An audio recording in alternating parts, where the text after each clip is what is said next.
Assalamu alaikum doctors. In this video I am discussing achondroplasia.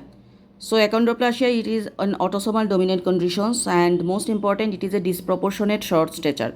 Look the image, both male and female are affected. They are short statures, they have skeletal deformity, look. And the hand, especially the hand, is a trident hand. The hand, it does not reach the mid thigh, that is short arm we are seeing.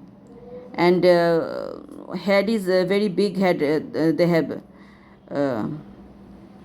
kyphosis maybe at the back. If you search even VP shunt, we can find. Okay, so see what we find in achondroplasia patient.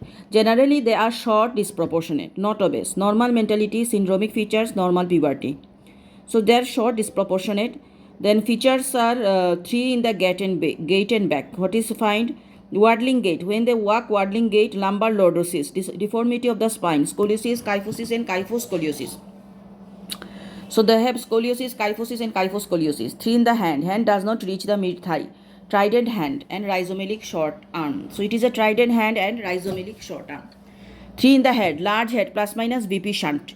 Frontal bossing, depressed nasal bridge, hearing aid, that is hearing loss occur.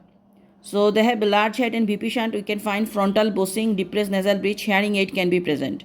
Thin ENT, high arched palate, prognathism, protruded mandible, teeth malocclusion. So high arched palate, prognathism, protruded mandible. Mandible is protruded, and teeth malocclusions. In the lower limb 3, that is knock knees, tibial bowing, Marfan-Syme, rachitic signs, brisk reflexes, cervical cord compressions.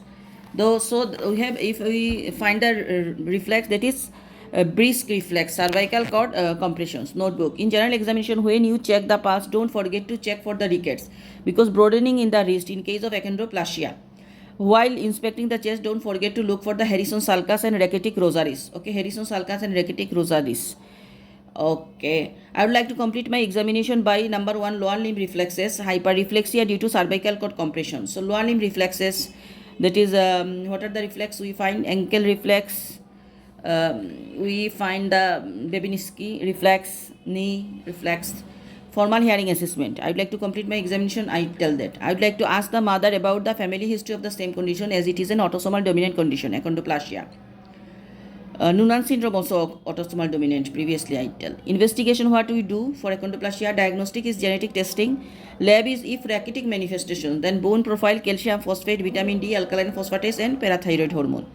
Imaging is MRI of the brain and spine for cord compression, X-ray of the spine, scoliosis, intervertebral spaces increase in interpedicular distance, plus spirometry and geometry for scoliosis, plus sleep study and echo due to short neck. Okay, spirometry and geometry we are doing for the scoliosis, echo and sleep study for short neck, hearing assessment. Lab if rachitic manifestation, bone profile, calcium phosphate, vitamin D, alkaline phosphate, and parathyroid hormone. MRI of the brain and spine. Okay. Notebook. In diagnosis, say skeletal dysplasia, most probably achondroplasia. So it is safe to tell that skeletal dysplasia, most probably achondroplasia. Hypochondroplasia is different from achondroplasia. Hypochondroplasia is less severe features and intervertebral space is normal. Will I have another child with the same conditions? If positive family history, 50% chance, and if autosomal dominant. If negative family history, 1 to 3% chance. What is the complications of achondroplasia? Spinal stenosis causing cervical cord compression and neurological affections. Then pulmonary hypertension, obstructive hydrocephalus, and sudden death. So complications are spinal stenosis can be, that is causing cervical cord compressions. They have a pulmonary hypertension, obstructive hydrocephalus, and sudden death. Causes of death are small foramen magnum and cervical cord compressions.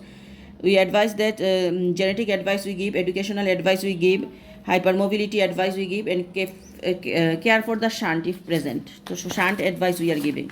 So this is all about achondroplasia. Thank you.